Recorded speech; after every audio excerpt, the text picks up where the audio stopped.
Rosemount Development Trust was set up 25 years ago to combat poverty and unemployment in Royston. About 2001, they took on responsibility for the spire. The council were actually going to demolish it because it was unsafe. They'd taken the top part of it down. The chairperson of our organisation was involved with the Royston Road project.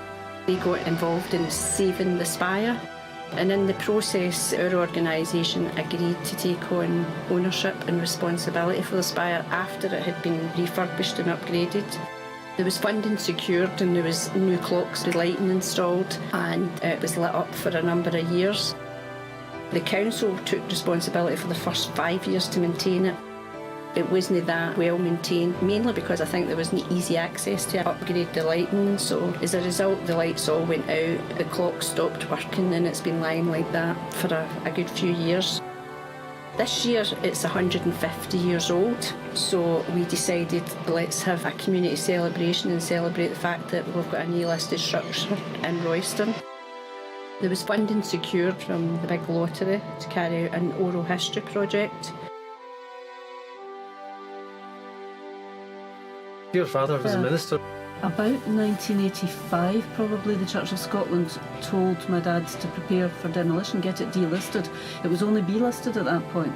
And my dad stayed on past retirement years because he knew that if he retired, they would just demolish the church. And then when he died, the people that were still in the church were trying to save it, but they didn't have any access to funds. My mum actually was responsible for getting it A-listed because she asked them why it was only B-listed, and they said because it's only local importance, it's not. And she explained about the windows, because there were Burne-Jones windows and the courtyard design and everything. It was upgraded at that point to A-listing. My mum actually saved the windows because they were demolishing one of the high flats. She was afraid that the vibrations from that would break the windows, and they went into the borough. The Church of Scotland wasn't spending enough money on their buildings. They always said they didn't have any, so the roof was the thing because people would steal the lead off the roof. Once your roof goes, you've got dry rot and all sorts of stuff. And so the building was just getting worse and worse and worse. So I used to come past on the motorway and look at it and imagine I'd see it on fire one night. There were kids in it every day, they were just breaking in all the time. Once it was abandoned, there was no way they could keep it safe. Suddenly we heard that it was being demolished because it was unsafe, and the vandals were going to sue if they got hurt. While they were demolishing it, my mum said, look, it's a freestanding spire, and had meetings with planning and all the rest of it, and that was how they got stopped. So at that point we spoke to Jackie and Margaret. Jackie Kerr and Margaret Poole. They just went into action, started telling all the local people. They got a petition up, they had a few hundred signatures. We went to the council and got the whole thing stopped because the local people were just so determined. When your father was minister, where was the manse? It was actually down in Denniston. Across the motorway. He used to walk up the hill, across the canal. Until the 70s it was the canal. Do you think the motorway cut it off? It did cut it off more, actually, yeah. It's really sad that the church was demolished around 1997 and the spire was about to be demolished. To try and help save the spire, I made a website all about the history of it. 1999 City of Architecture was coming up, so we tried to make the case that the spire was very important to the City of Glasgow. If it had been located in other places in Glasgow, it might have had better attention. This church and spire was Cottier's first work in Glasgow. The Cottier Theatre in the West End of Glasgow has got Cottier windows as well. The sculptor George Wiley came along and he burnt a fiery cross. It looked a wee bit sinister. It was on BBC News and STV as well. So there were lots of people helping and lots of people involved, but it took a long time to get the actual restoration done. It was a kind of happy ending when it got restored. The kind of contrast. George Wiley came later on with the daffodil cross. We decided just to have entrance at 8 foot up. We did that intentionally to prevent vandalism. The priority at that time was to keep it secure. We didn't really have the money for security cameras, so having it difficult to get to the entrance, to crowbar it open was a good idea. The organ from Townhead Church went to St Margaret's Knightswood. The Burne-Jones windows are the bell. There used to be a bell. It's a wee old man that used to ring the bell, so I used to imagine he was so lightweight that he'd be going up. A lot of the time Dad did all the various things, like he would be taking the service, then he would play the organ and then ring the bell. Glasgow needs green space and inspiring buildings all around the city, not just in the West End. The fact that this spire kind of greets people as they go past in the motorway, and you can see it from all over the city and even outside the city. I've seen it from East Kilbride. There was a girl interviewed at the time, I think it's on the website, isn't it? And she said, as you're flying into Glasgow from your holidays, the first thing you see is that spire and you think, oh, I'm home. We've got Jean Wallace, who was married in the church. I was married in Townhead Parish. That was on the 4th of February 1956. The minister was Mr. Chalmers. Was it a big turnout? Yes, we had a lot, and then we had a reception in the Cadora in Glasgow. I used to come to the church regularly until about 75. You've seen a lot of changes.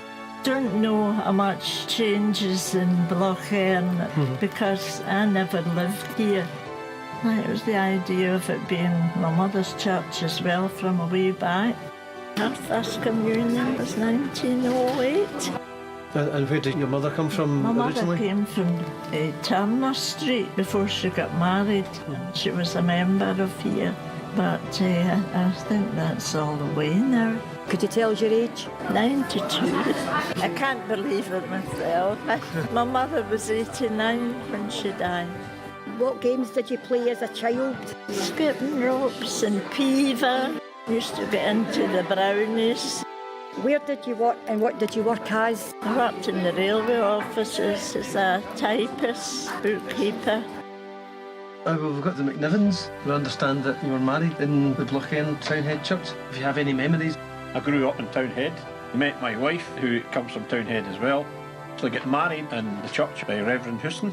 The funny story was when we came up to see him, parked my car outside and unfortunately left handbrake off and it rolled across the road, hit a van and somebody came running in, Minister, there's a car on the way. Fortunately I knew the fella who owned the van and that was all fixed. We got married up here. Used to go to the BB up here. In those days, right next to where the church is here was terrible housing and eventually they all got pulled down, as with most of Glasgow. And it's completely changed back to a nice place again. It's all new housing. Who do you stay? Primer Street. The houses I stay in are completely gone. It's all new housing there now. Much better housing now. People worked within the Townhead area. I had 3 sisters and 3 brothers, and they all worked in Tennant's bottling plant. As a boy, I used to hear them go down the road in clogs, going to work. I done paper rounds in Townhead. Used to sell briquettes in Townhead. Left school, went to work in the cooperative in McNeill Street. In with the new housing is next door here. It used to be St Joseph's Nunnery, and we used to bring bags of vegetable waste for the nuns, just feed the pigs. Used to be stables in the middle of the building. For rag and bone men? Well, for them, they had a horse. Horses used to go up and down Castle Street to go to the fruit market. Your name and your age? Rosemary Mowat, 79. What's your earliest memories of Royston? It was a great place to live in, a great community spirit. If they were ill, they'd do one another's washing and things like that. What are the biggest changes you've seen in the area? The high flats going up and coming down again, or the new houses. I stood up at the high flats and I actually watched the house I was born in get knocked down at 7 in the morning. What was your school like? Right, when I was there. What games did you play as a child? Tie people's doors together and kick the door. Skipping ropes, peaver, tig. We were never in, we were always out playing. The mothers had to coax us in. Where did you work and what did you work as? I worked in the cooperative dairy in Parliamentary Road. I used to walk down this hill to save the bus money. The lighting project at the minute, we don't know the costs. We expect to be in the region of £40,000 to £50,000 to light the spire up. We're working in conjunction with Glasgow Institute of Architecture to put it out to competitions. We're hoping lots of architects will get involved and come up with different ideas. The final design will be chosen by a panel. We've got some funding on the table. We're hopeful that we'll be able to secure the rest of the funding.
Look forward to seeing it lit up in the winter, I hope.